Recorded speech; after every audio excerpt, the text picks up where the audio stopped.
Kayamkulam CDNet private ലിമിറ്റഡിന്റെ 7ാമത് വാർഷിക പൊതുയോഗം നടത്തി. കമ്പനി ചെയർമാൻ ലേസർ മാലി അധ്യക്ഷത വഹിച്ചു. നിലവിലെ ഭരണസമിതി തുടരാൻ തീരുമാനിച്ചു.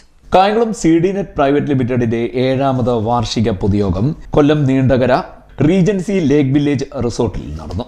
കമ്പനി ചെയർമാൻ ലേസർ മാലി അധ്യക്ഷനായി. പിന്നെ നമ്മുടെ ഒഫീഷ്യലായിട്ടുള്ള EGM മേരിലാൻഡിൽ വെച്ചാണ് നടന്നത്.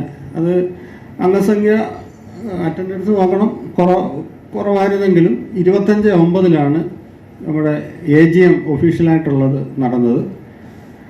അത് കഴിഞ്ഞിട്ട് നമ്മൾ ഈ ടൈം എന്ന് പറയുന്നത് ഒരു 12 മാസമല്ല, ഒരു 14 മാസത്തോളം ആയിട്ടുണ്ട് EGM നടത്താൻ. ഡയറക്ടർ ബോർഡ് അംഗം റിയാസ് നൈനാരേത് അനുശോചന പ്രമേയം അവതരിപ്പിച്ചു.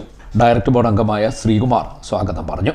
അതുപോലെ അടുത്ത മാസം അങ്ങനെ ചെയ്യാം. പക്ഷെ അങ്ങനെ വരുമ്പോഴത്തേക്കും പിന്നെ ബുക്ക് സൈസ് ആയി പോകും. ഓരോ മാസം 14 മാസമാണ്. നമ്മൾ എല്ലാ പ്രാവശ്യം വായിക്കുന്നതിനൊക്കെ വ്യത്യാസമായിട്ട് 14 മാസമാണിത്. മാനേജിംഗ് ഡയറക്ടർ ഉണ്ണികൃഷ്ണൻ വാർഷിക റിപ്പോർട്ട് അവതരിപ്പിച്ചു. 2016 മാർച്ച് 1-ാം തീയതി സ്ഥാപിക്കപ്പെട്ട കായംകുളം CDNet പ്രൈവറ്റ് ലിമിറ്റഡ് വിജയകരമായി പ്രവർത്തിച്ചു വരുന്നു.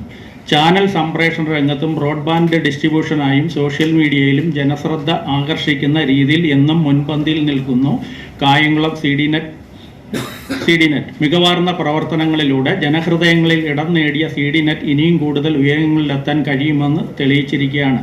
CDNetന്റെ പുരോഗതി വിലയിരുത്തുമ്പോൾ ബ്രോഡ്ബാൻഡ് സേവന രംഗത്ത് സ്തുത്യർഹമായ പ്രവർത്തന മികവാണ് കാഴ്ചവെച്ചിരിക്കുന്നത്. വൻകിട അധിനിവേശ കമ്പനികളോട് പടവെട്ടി ഇന്ന് സമൂഹത്തിൻ്റെ മുൻപന്തിയിൽ മികച്ച സേവനദാതാക്കളാകാൻ നമുക്ക് കഴിഞ്ഞിരിക്കുന്നു. കായംകുളം മേഖലയിലെ മുഴുവൻ കേബിൾ TV ഓപ്പറേറ്റേഴ്സും ബ്രോഡ്ബാൻഡ് സേവനദാതാക്കളാകുകയും അവർക്കാവശ്യമായ അടിസ്ഥാന സൗകര്യങ്ങളും സാങ്കേതികമായ സഹായങ്ങളും പിന്തുണയും നൽകിക്കൊണ്ട് കുറ്റമറ്റ രീതിയിൽ പ്രവർത്തിക്കാനും സ്ഥാപനത്തിന് കഴിഞ്ഞിരിക്കുന്നുവെന്ന് അഭിമാനപൂർവ്വം സ്മരിക്കാവുന്നതാണ്. ഡയറക്ടർ ബോർഡ് അംഗം ശ്രീകുമാർ കണക്ക് അവതരിപ്പിച്ചു. തുടർന്ന് റിപ്പോർട്ടിന്മേലുള്ള ചർച്ചകളും മറ്റും നടന്നു. നിലവിലെ ഭാരവാഹികൾ തന്നെ തുടരാൻ തീരുമാനിച്ചു. തുടർന്ന് മാനേജിംഗ് ഡയറക്ടർ ഉണ്ണികൃഷ്ണൻ കൃതജ്ഞത രേഖപ്പെടുത്തി.